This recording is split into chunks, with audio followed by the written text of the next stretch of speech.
So as we begin our morning this morning, just once again to thank Sister Grace and Sister Maureen for beginning our morning so well.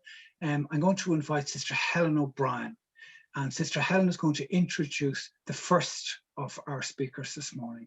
So Sister Helen, if you wouldn't mind, please, you might unmute yourself and you can introduce our first speaker. Thanks very much. In 2006, the leaders of the Southwest Province invited Sister Josephine McCarthy to set up the Cork Migrant Centre at Nanonagle Place. The centre supports the integration of migrants in Ireland, with special focus on the empowerment of those at risk of poverty, social exclusion, exploitation, and discrimination.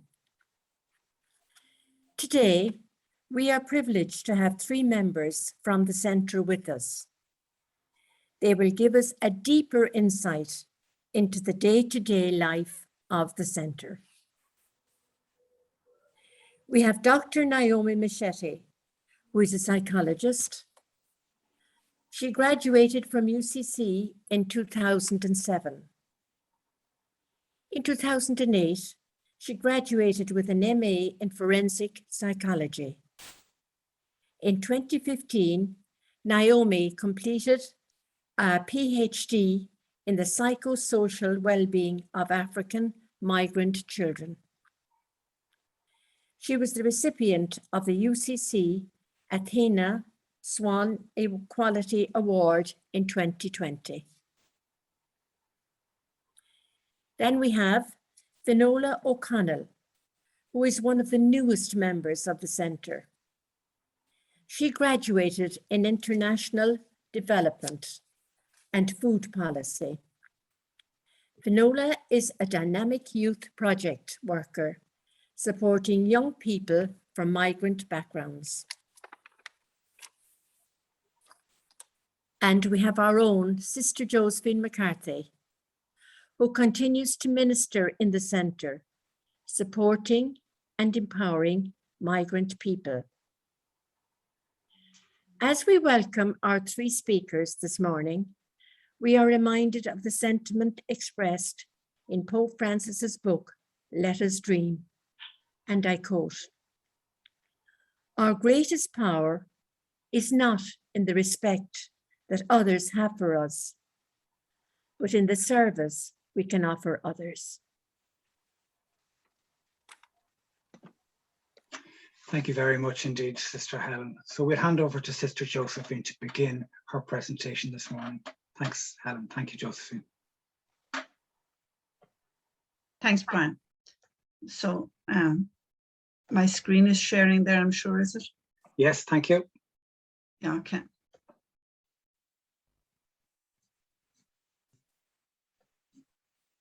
Okay, so everything okay, Brian? All is good. Everything is perfect. Good. Thank you, Josephine. Thanks. Work away. So I'm here this morning to talk about immigration, I suppose. And for a start, we have to say that Ireland is one of the great immigrant nations of the world. You know, we travel all over the world from famine times to the present day. And I suppose in our day and age, it's such an easy thing to do.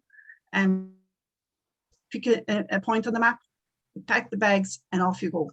Okay, but it wasn't always so easy. And I suppose part of our history is the history of immigration to all parts of the world, to the States, to Australia, to England. And of course, we don't forget our missionaries who have traveled to absolutely every single corner of the world, you know, and spent their lives there. So we start off with Annie Moore, you know, one of the iconic figures of our Irish history and of Irish immigration. That's the statue of Annie in Cove with her 2 brothers. She was the first immigrant to be processed on Ellis Island in 1892. And I suppose when we think of Annie, we think of the stories of Irish immigrants to the States, you know, the packing the baskets and the bags, the famine ships, and the stories, the songs, the novels, the plays, all of that narrative of the struggles, the stories of Boston, New York, and other cities, the construction sites, the young girls who went into domestic service, people who started at the bottom and made their way up in the world, the stories of success. It's all part of the weave of our national history. The stories of immigration to England, the construction sites, building sites, our nurses, so many of our young girls, wonderful careers in nursing, and the young girls who were pregnant and banished from our country. That's all part of our DNA and our history.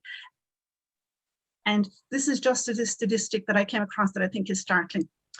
8 out of every 10 children born between 1931 and 1941 immigrated from Ireland. In other words, if you had a class of 50 kids in front of you between 31 and 41, 40 of them immigrated and 10 stayed at home. So if anybody understands immigration, we as Irish people do, you know. So when we talk about people leaving their countries, the word we use is migrants. It's people who leave their country for whatever reason, whether it's to go on a gap year, whether it's to work, whatever it is. And when they're leaving their country, they're immigrants. Okay, so we have been immigrants for centuries, traveling all over the world. But of course, the tide has turned, and now Ireland is an immigrant country. People are coming into our country, okay? And they're coming into every aspect of our lives, from fishermen to IT specialists. Our healthcare system, our nursing homes and our hospitals would collapse if it were the nurses and the doctors and the care assistants. Our hotels and restaurants, they're all part of the story of our country. And they are writing their stories, their songs, their history, and it's all about our country, and it's going all over the world to their friends and their families. You know, and our immigrants coming in, if they're coming from Europe, it's a very easy journey. They hop on a boat or a plane and they arrive in Ireland, and they have all the rights of an Irish citizen. They can work, they have access to housing, everything except voting. If they're outside the European Union, it's a bit more difficult. In fact, a lot more difficult. They have to get a work permit, a student visa, a spousal permit, and they have to get some kind of a permission to come in, and there are conditions attached, and there are time limits and all of that. And a lot of these people can't go home on a regular basis, and we know what that's like from COVID. They haven't seen their families for a long time. A lot of them are saving. I remember a young woman who was a care assistant in a nursing home. That's not a well-paid job. She told me she was supporting 22 people in her country. Food, education, everything, her children, her parents, her sister's children, her cousins, all of them. So they are writing their stories of sacrifice and their stories of making good. She now has her house, her little daughter is here, and she is happy. So they're writing their own stories of life here, and of the difficulties and of the successes, okay? But we're here today to talk about forced immigration, people who don't have a choice, okay? And it's called international protection or claiming asylum. And the first question we ask is it legal? And of course it is, because the Universal Declaration of Human Rights, Article 14 says, everyone has a right to seek in other countries asylum from persecution. So that's the phrase, they're seeking international protection. Are they claiming asylum? Whichever we like. So the first definition we have is an asylum seeker is somebody who is looking for international protection. An asylum seeker or an asylee, sometimes we use the phrase very seldom. They're seeking international protection simply, okay? And there are 5 grounds under which they can seek protection. Those are persecution under race, religion, political opinion, nationality, or membership of a social group. And they're the 5 grounds. And if a government decides that under any one of those grounds they're being persecuted, then they become a refugee. So when they come into a country looking for protection, they're called asylum seekers. When they're granted protection, they become a refugee. A refugee is a person who is outside their country of origin owing to a well-founded fear of persecution on one of 5 grounds. Okay. And then Ireland's response to its international obligation to provide protection is the International Protection Act of 2015. Okay, that's a new act, relatively new. And there are 3 possible outcomes for somebody who arrives in Ireland and goes to the office, the IPO office, the International Protection Office in Dublin. And the first outcome is that, yes, the government says you are being persecuted under one of the 5 categories. And so we're granting refugee status. And immediately later, they have the same rights as an Irish person. the right to work, the right to housing, the right to social welfare, the right to education, every single right that an Irish person has, except the right to vote. And the government might say, no, you're not being persecuted, but you're in danger if you go back to your own country. So they give them subsidiary protection. And that is the same really as refugee status. They have all the rights. Refugee status, they can bring their families, and they're entitled to request their families come to Ireland, their siblings, maybe their parents, their partner, their children. Subsidiary protection is a bit more limited. And then if the government says, no, you are not being persecuted, not in any danger, somebody can then make a new application for leave to remain. And that's actually a much more tenuous situation. It's at the discretion of the minister. And as everybody knows, anything that's at the discretion of the minister would make your tear your hair out, because it's very hard to know what to say. People have to look for letters, for recommendations, for all kinds of things. Okay. There is, of course, a fourth outcome, which is, deportation, because that's in theory what happens when somebody is refused refugee status. They're deported. So the first category of refugees are program refugees. They're people who already have refugee status when they come to Ireland. I suppose we look at the Bosnian refugees who came. A lot of you had them in school. We look at the Syrian refugees who came, and now we have the Iraqi refugees coming. And they already coming to Ireland. They're set up for a few months for orientation. They get lots of support. They have a support worker for 12 months. They have a right to housing straight away. They already have refugee status. But for people who come as individuals or as families looking for international protection, Ireland introduced a way of dealing with these people, of supporting them, called direct provision. And that's what we want to talk about today. It was supposed to be relatively simple provision. People would arrive in Dublin, request protection, and while they were waiting for a decision, they would be sent out to an accommodation centre. Originally, they were in cities like Cork or Dublin or Limerick or wherever. And then they would wait for 6 months. That was the theory. But of course, it doesn't work out like that, There are very few centres now in Dublin, and they're mostly scattered in isolated places throughout the country. I think Cork has about 800 asylum seekers in centres in like Glenavera, which is off McCurtain Street, Ashburn down at Glanthorne. We have the Kinsale Road Accommodation Centre. There's Drishan, Mill Street, and Macroom, and Clonakilty. Mostly hotels or some kinds of holiday camps or whatever. I think there are about 300 in Kerry, in Kinmare and Killarney.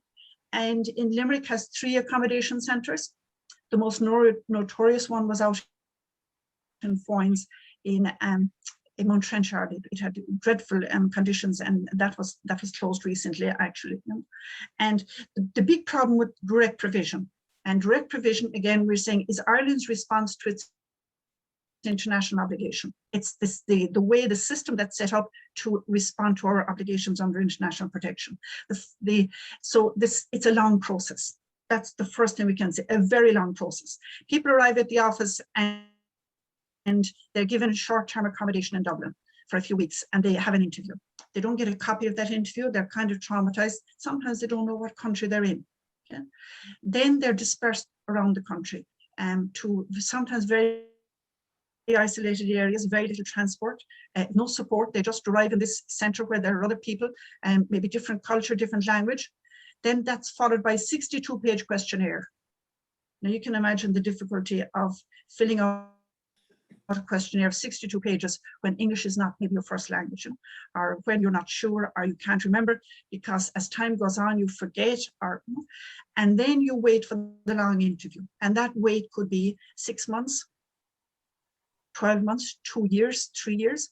And at the moment, there are 157 families waiting 7 years. So you're 7 years in limbo, really. We're talking about limbo, because nothing happens while you're waiting for that interview and for the decision. Remember, originally it was supposed to be 6 months. 7 years, there are people waiting 10 years, for that. And you just simply wait. You wait every day for that. It used to be a brown envelope with the heart on it. Now it's a white envelope, telling you, inviting you to the long interview. And then you wait again for the decision, the International Protection Office decision. And when they say yes, you're rejoicing, you're dancing. And when they say no, then you appeal to the appeals tribunal. And that's another wait. And then if they say no, you appeal, you apply for a leave to remain, and that's another wait.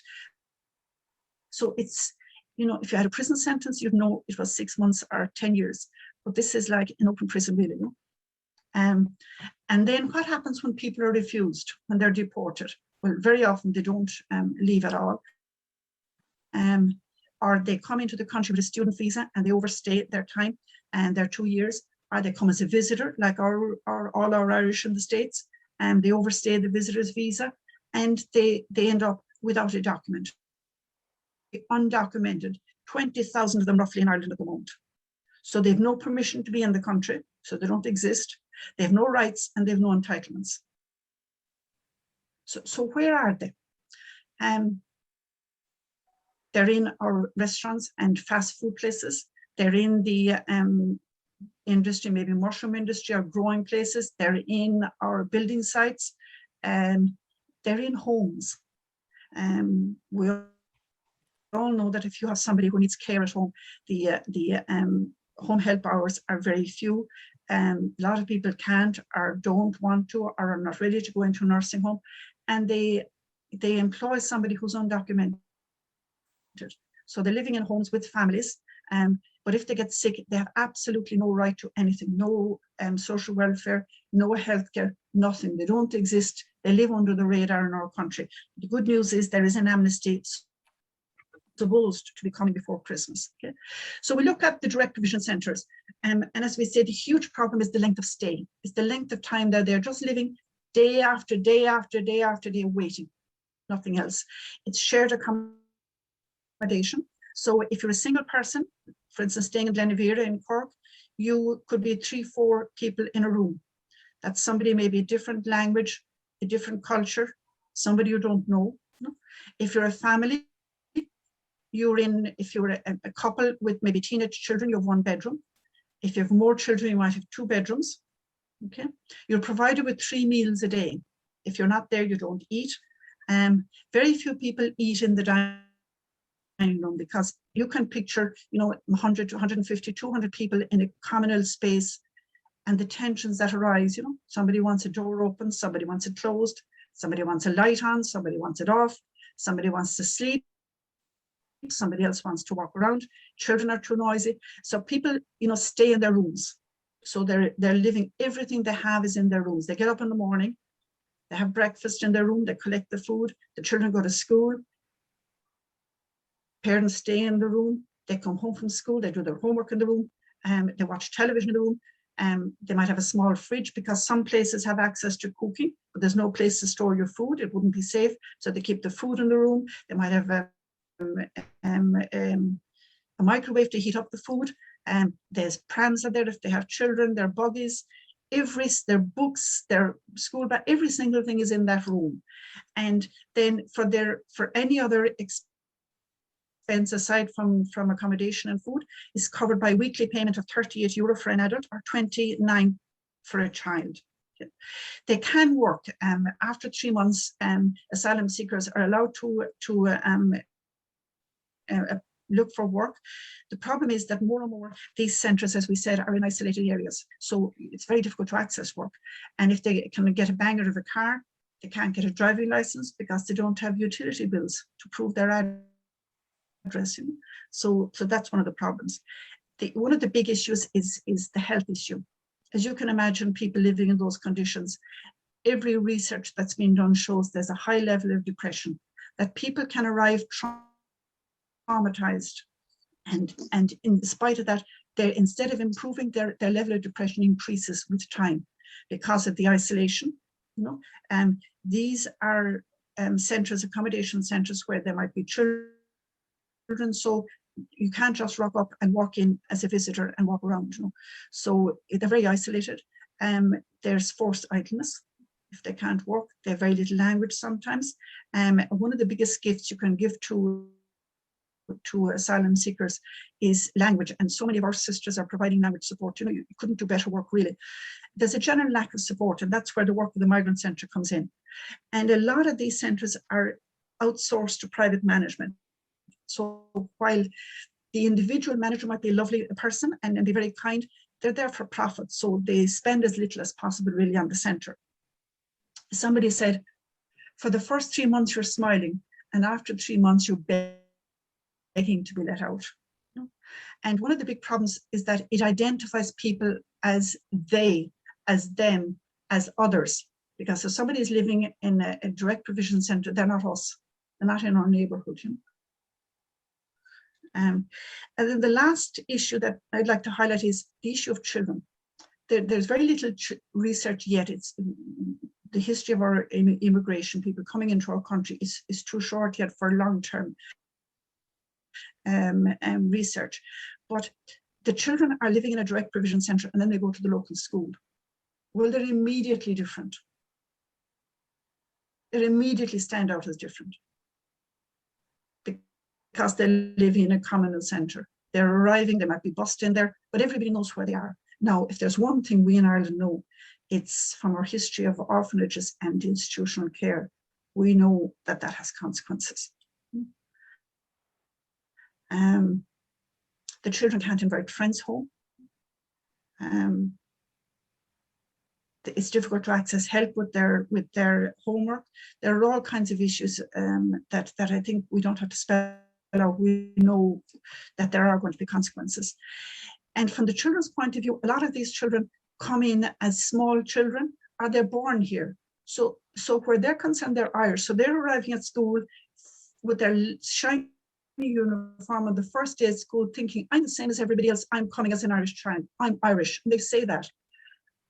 But everybody else says, no, you're not Irish. So that has a huge problems of a crisis of identity. Another issue that I suppose as a lot of you as teachers could understand is that the children are acting as interpreters. If the parent goes to the doctor, they drag along the child to translate. If the teacher calls in the parent, now you can imagine how unsatisfactory that is. Because if the school wants to use an interpreter, they have to pay for them. There isn't support for an interpreter. Okay? And these are just a few of the photographs that I put up to show the people living. Like if you walk into one of these rooms, literally you sit on the bed. There's no place else to sit on the bed or sit on the floor, basically. That's where everybody sits. And this is where somebody is spending a few years. We recently had Macomb as a temporary accommodation centre, and we had families, 6 families moved. Now they were in Macomb and they were coming into our centre, huge support, had made friends in school in Macomb, and with a week's notice, they were shipped off 6 families to Letterkenny. And not to be settled, but to start the wait all over again. They're here 2.5 years, they were in Macomb. And so they're starting from zero again in Letterkenny, but starting the wait, that goes on with no end in sight. Again, this is an example of the kind of conditions, cramped conditions, and can imagine the complications of COVID and the lack of fresh air. And the last question I'm just going to say is, what does our church say about refugees? Well, the UN has an International Migrants Day, which this year falls on the 18th of December. It's usually in December. And they also have a special day for refugees, which every single year is the 20th of June.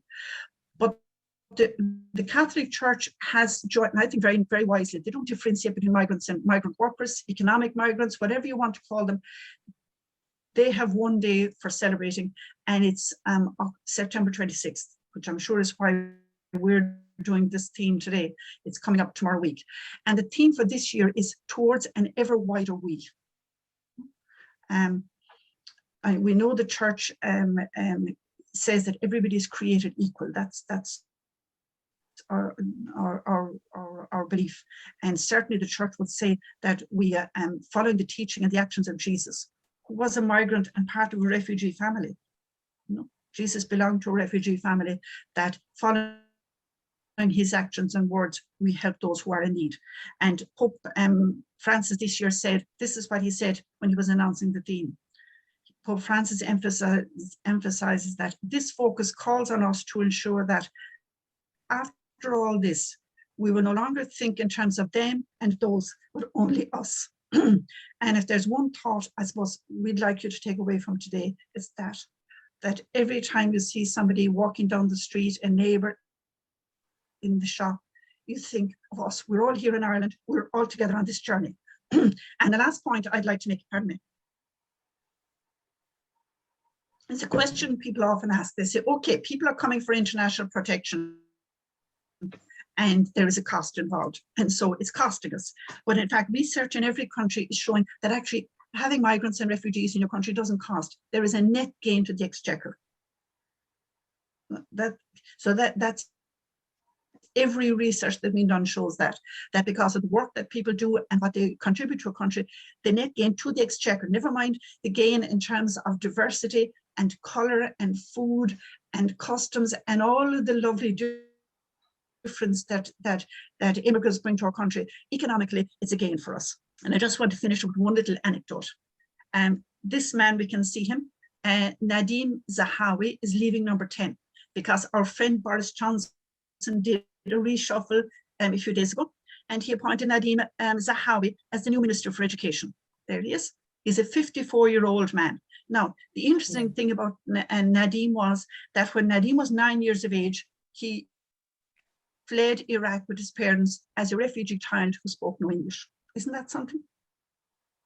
He fled Iraq, arrived in England with his parents, probably did manual work in England, and he learned English. And now he's the Minister for Education. Okay, so on that note, I'll finish. Thank you very much to everybody. Thank you indeed, Joe. Very informative, I have to say.